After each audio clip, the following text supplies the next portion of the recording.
Hello beautiful soul! Welcome back to my channel. This is Meisha Amir from Japan, Kabayan Scorpio. This reading is for you. Tingnan natin, this is a timeless reading. 7 days. Kung kailan nyo ito mapanood, maaaring doon pala magsisimula. Or, basta timeless reading siya. At kuhanin din natin ang taong nakakonect sa'yo. Tao na nakakonect sa'yo, anong nararamdaman niya sa'yo? Maaaring kapatid mo, magulang mo, karelasyon mo, kaibigan mo, sino man siya. Ano ang nararamdaman mo kay Scorpio?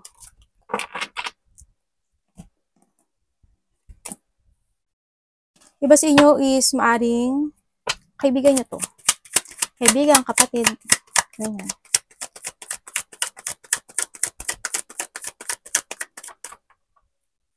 Maaring iba sa inyo is meron yung kapatid na 3 babae o 3 kayong babae at may isang lalaki. Nararamdaman niya sa'yo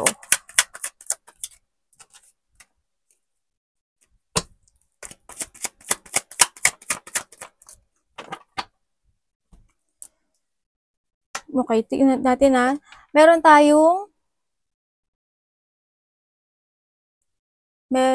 tayong Cancer,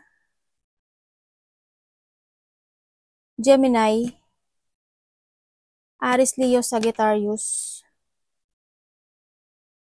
at saka Taurus, Virgo, Capricorn. Yan. Yan nakita ko dito.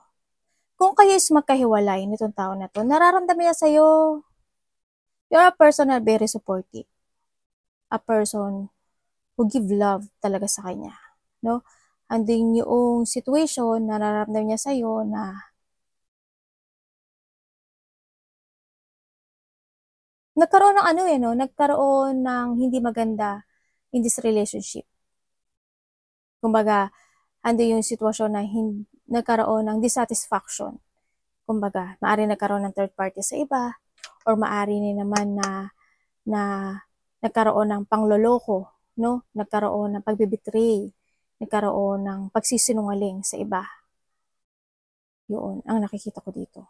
Kung kayo is magkahiwalay, and then, now, maaring itong tao na to is they offering you as a friend, or they offering you hindi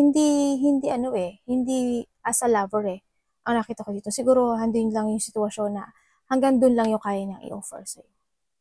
Siguro friend na lang, ganyan, o kaya a person na kung may kailangan mo ng tulong ko, tutulungan kita. Yung mga ganun sitwasyon. No? Sa nakita ko ito. Kung kayo is in a relationship, andun yung frustration in this relationship. Kasi hindi ko nakikita yung turingan nyo as a lovers Ang nakita ko dito. Ang nakita ko dito, maaring isa sa inyo is hinahide niya yung nararamdaman niya. Kumbaga, may mga sitwasyon na gusto niya sabihin sa iyo, hindi niya masabi, or ikaw gusto mo sabihin sa kanya, hindi mo masabi.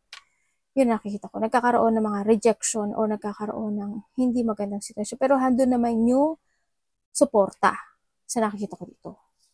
Handun yung pag-uusap, lalo na pagdating sa pera o pagdating sa ibang bagay, no? Na handun yun. Ang nakikita ko dito. Kung ikaw is a single, ang nakita ko dito is you enjoy your life this time. Kumbaga nandun ka sa sitwasyon mo na hindi ka nagpo-focus to a love. Kumbaga, siguro, ang nakita ko ito, you want to begin as a friend, kanya sa iba sa inyo, o kaya hindi yung ini-enjoy mo muna yung sarili mo sa mga tao na nagbibigay sa'yo ng pagmamahal o ng pagpapahalaga. Nahadun ka muna sa sitwasyon na yun. Kumbaga nahadun kasi yung sitwasyon na maaring in the past is masyadong naging painful yung relationship mo. No? Kaya ang nakikita ko sa ngayon is you are not focusing sa love life. Yung iba sa inyo, yung iba sa inyo. Kasi may nakita ko dito na maaring parating. No? May ibang parating sa inyo. Maring iba sa inyo hanggang ngayon is may naaalala pa kayo na iba dito kapatid Iba dito kapatid.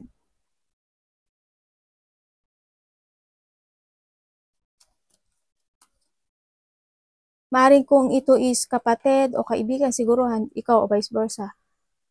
Siguro andito yung sitwasyon na may mga gusto kang sabihin o siya may mga gusto siyang sabihin sa'yo pero hindi niya masabi. Mga ganun. O kaya may magkakaroon kayo ng pag-uusap. Maaaring related to a money, to a business, to ano, something. Ang nakita ko rin dito, siguro hindi ko na kukuhanin yun hindi ko na kukuhanin yun. Sa ibang reading ko na lang kukuhanin yung ibang nakita ko.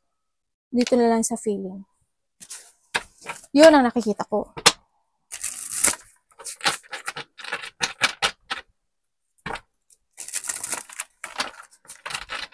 Tingnan natin, anong parating kay Scorpio? May mga makikipag-deal sa'yo. Parating sa'yo.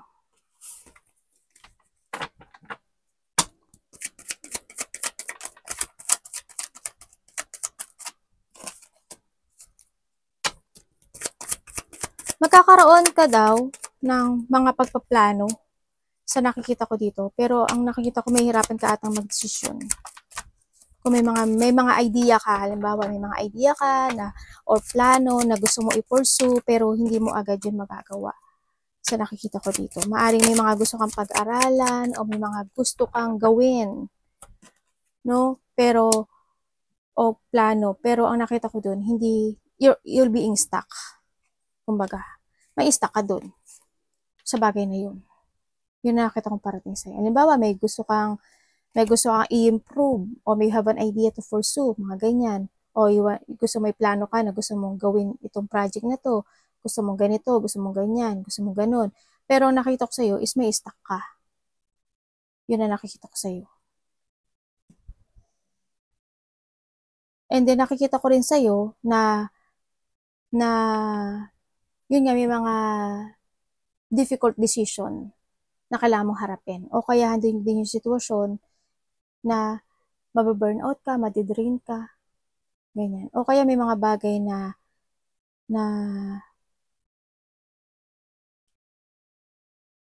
you admitting sa sarili mo na hindi magaganap o hindi pa magaganap yung plano mo o yung nanaisin mo. Mga ganun. Kasi andito rin si Three of Swords. Siguro alam mo sa sarili mo, ganun. Ay, hindi pa sa ngayon. Ganyan. Siguro hindi pa tinadhana, maaaring ganun. Kasi nakita ko yung kabiguan niya. Kaya nakita ko medyo madidrain ka doon o ma-stuck ka pa doon sa bagay na yun. Ang parating sa'yo, may mga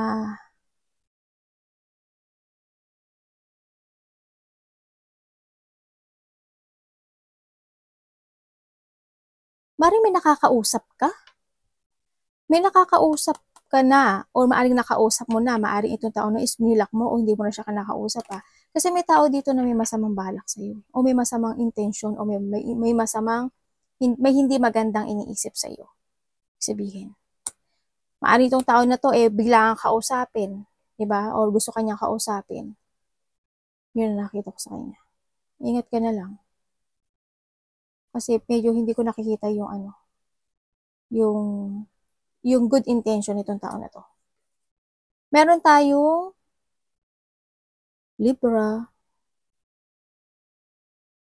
Aries, Leo, Sagittarius, yan, Aquarius, Gemini, Libra, Capricorn, and Leo. Yun ang nakita ko dito. Maring kilala mo siya.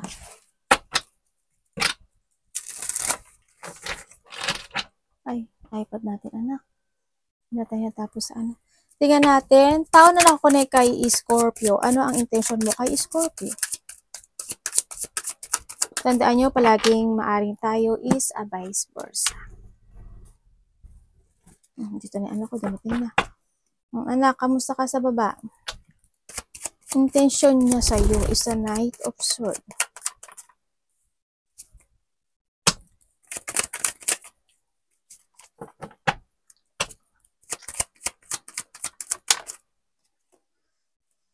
Universe, ano yung nga sa akin to? Intention niya sa'yo. Actually, wala siyang plano sa'yo. Or maaari ikaw to, ha? Intensyon niya sa'yo, hindi niya alam kung tatawagan ka niya, kakausapin ka niya, iti-text ka niya. Yun ang nakita ko dito. Pero kung sasabihin mo may plano ba siya sa akin, ate, wala. Yun ang nakikita ko dito sa kanya. Maari ikaw ito, di ba? Kung may karelasyon ka, maaring wala ka naman talagang plano sa kanya. Maari mas gusto mo mag-focus sa sarili mo. Yun, kumbaga, yun nga lang, maaring andun yung pagsasakripisyo mo, no? Parang you're sacrificing with something into your life. Kung kayo is magkahiwalay nito, intensyon niya sa'yo, wala. Ganun, sulat na sabi ko. Kung kayo is magkarelasyon nito,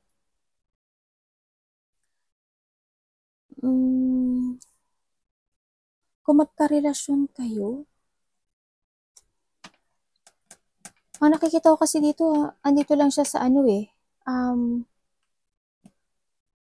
pinipilit niyang balansehin yung relasyon na to. Sa nakikita ko dito. Intensyon niya, wala siyang plano, pero ang hindi ko lang maintindihan, parang go to the flow itong tao na to, no? Sa nakaganap na nangyari in this relationship. Kumbaga, andi sitwasyon na maaring nagsasakripisyo siya para sa'yo, kahit na may mga gusto siyang gawin o may mga gusto siyang desisyonan sa buhay niya, hindi niya magawa. Yun ang nakita ko sa kanya. No? Kung single ka, sa nakita ko, kung single ka, sa ngayon, siguro hindi ka nakatingin. Kasi you want to chase your dreams this time. And you want to focus sa sarili mo. Kumbaga na dito rin yung sitwasyon na marami kang ginagawa ngayon. Maring there's a task o pinapriority ka muna bago sa love. Yun na nakita ko dito. You're doing your best when it comes to yourself muna sa ngayon. Anong dapat iwasan po ni Scorpio? Timeless reading tayo. Ano po ang dapat iwasan ni Scorpio?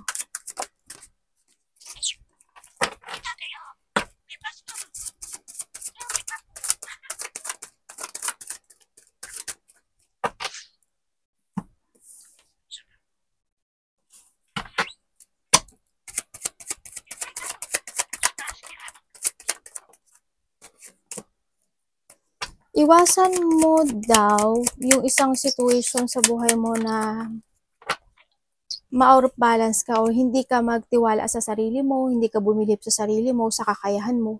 Kasi kaya mo. Lahat kaya mo, no? Kumbaga, magtiwala ka sa sarili mo. Iwasan mo yung hindi ka magtiwala, no? Na hindi ka uunlad, hindi ka magsasucess, hindi magaganap to, hindi magaganap yun, hindi magaganap yung iyong manifestation. At wag iwasan mo yung mawalan ka ng lakas ng loob, no? Iwasan mo din yung ulitin yung mga hindi magandang naganap in the past. Iwasan mo din yung malack of confidence ka, malack of focus ka. Iwasan mo din yung maging carelessness ka o magkaroon ka ng pagpapabaya, no, sa lahat ng bagay o lahat ng sitwasyon mo sa buhay, lalo sa business mo, sa stability mo, sa health mo, sa stability mo. Kung may business ka man, ganun din sa trabaho mo. Yan ang nakikita ko sa'yo, ha. Iwasan mo na hindi ka makontento sa ngayon kasi there's a blessing situation. Kumbaga, kung titingnan ko nga dito, no, you're a person na magnetic ka, no, when it comes sa lahat ng bagay. Yun nga lang, hindi man siya nangyaganap agad-agad sa nakikita ko dito, pero magnetic ka. In a process, kumbaga, you need to be patient lang kasi nagkakaroon ng progressing dun sa bagay na yun, sa manifestation mo na yun. Kaya huwag kang mag-alala dito, no? Pero syempre, sinasabi dito na maging mag-action ka. Sa ngayon, you need to be contento sa meron ka sa ngayon. Kasi tatandaan mo na you are magnetic person. Iwasan mo na mapanghinaan ng loob. Iwasan mo hindi mag-focus sa health issue mo. If ever na may health issue ka, iwasan mo. Sa lahat, mga ganun, sinabi ko. Tingnan natin. Scorpio, anong nararamdaman mo sa taon na nakakonect sa'yo?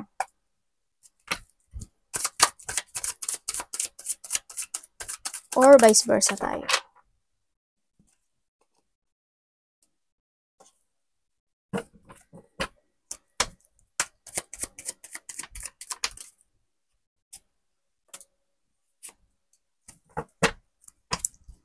Nararamdaman mo sa kanya, sabi mo sa kanya, hindi naman kami para sa isa't isa. Kasi maaring may taong para sa akin. Nararamdaman mo sa kanya, hindi siya fit sa'yo, nararamdaman mo sa kanya, hindi ka masaya sa kanya, o kaya hindi stable yung relationship. If you are in a relationship, hindi stable. O kung nagkahiwalay na kayo, sinasabi mo dito na hindi siya talaga para sa'yo. No? Kasi nagkaroon na ng walang teamwork walang pagkakaisa. Kumbaga, wala yung success ng relationship. So, nakita ko dito. Kung nasa in relationship ka, no? If you are in a relationship, so nakita ko dito, ganun din May mga time talaga na malungkot, no? May mga time na iba yung tinatakbo ng puso mo sa tinatakbo ng puso niya. Magkaiba kayo.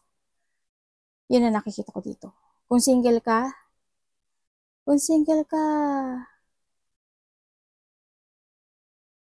sa nakikita ko dito, dalawa pa yung justice Mag-focus ka lang daw muna sa sarili mo Ang sinasabi dito kung single ka. Kailangan you have a clarity kung ano talaga yung gusto mo when it comes sa relationship. Yan na nakita ko. Kailangan kung may mga bagay o sitwasyon na naging mali in the past, tama mo yun.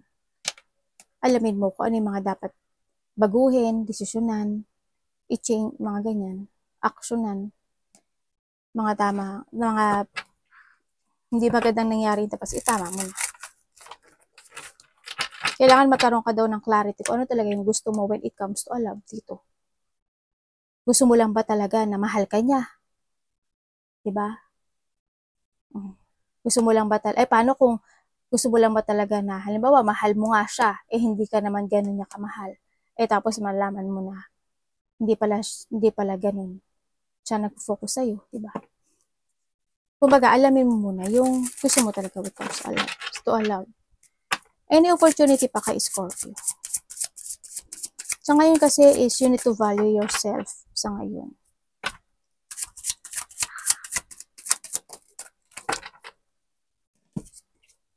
Ay, baliktad.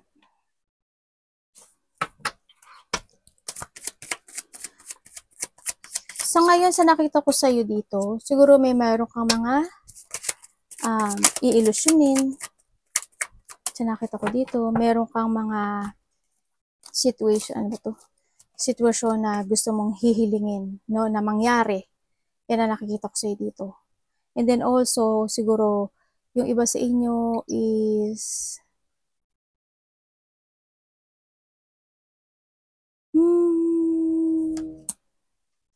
may mga, tingnan ko may mga pag-iisipan na gusto mong maganap ka agad.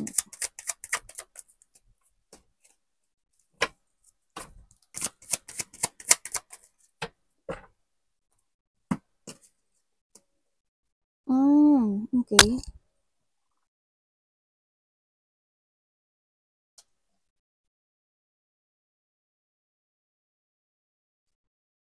Sa nakita ko sa'yo dito is maaari may sinusuportahan ka dito, no? O inaalagaan na tao na maaari may sakit or maaari ikaw ito, maaring itong tao na to is mahina, no? Maaring sinusuportahan mo siya o may mga pinagbibigyan ka ng advice, ganyan. You're giving your support and advice sa isang tao na need to heal, ganyan. And also, ang nakikita ko sa'yo,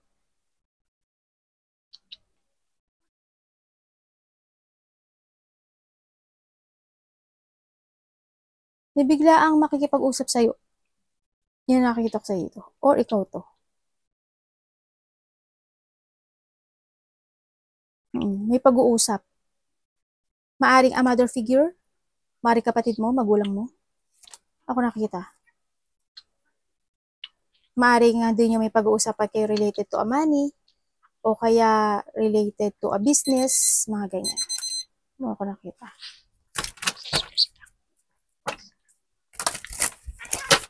Kuhanin ko yung, element.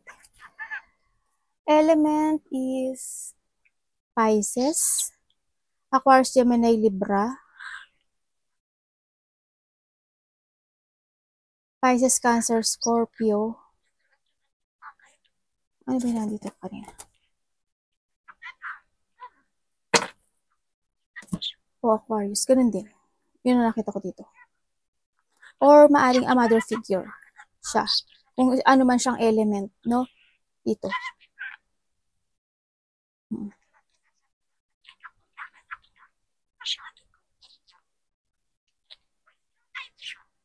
May mga biglaang magaganap.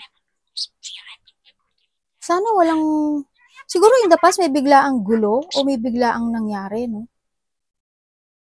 O maaring din may nagkaroon ng hindi pagkakaintindihan in the past na maaring sa ngayon is need to heal mo na siya, no? O hinihil mo yung sarili mo, ganyan. Maaring may mga naiisip ka na mga nagganap ang nangyari sa nakaraan. Dito, na hindi naging maganda. Maaring ganun, may naiisip ka siguro.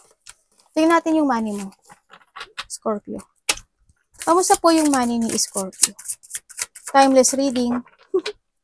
Inuulit-ulit ko kasi alam nyo naman na, Ate Sarah, ate ano ba yan? Ate kailan ba yan? Ambot sa imo. Huwag niya ipilit, pag hindi sa inyo, ha? Kasi energy itong binabasa natin. Babae, lalaki, bata, matanda ka man, anong gender mo man, yun na yun. Okay, when it comes sa money mo, sa nakikita ko sa dito is, andun naman yung strong personality, or andun naman yung explore mo naman yung sarili mo, para maari kung we have a business, no, magkaroon ng bunga, no, na dumating. Kumbaga, hindi man siya ganun kalaki, yung dumating na yun, pero you try to explore, no, kumbaga, gumagawa ka. Pero sa ngayon, sa nakita ko dito is, medyo, ang nakita ko, tingnan natin, so ma-clarity ito.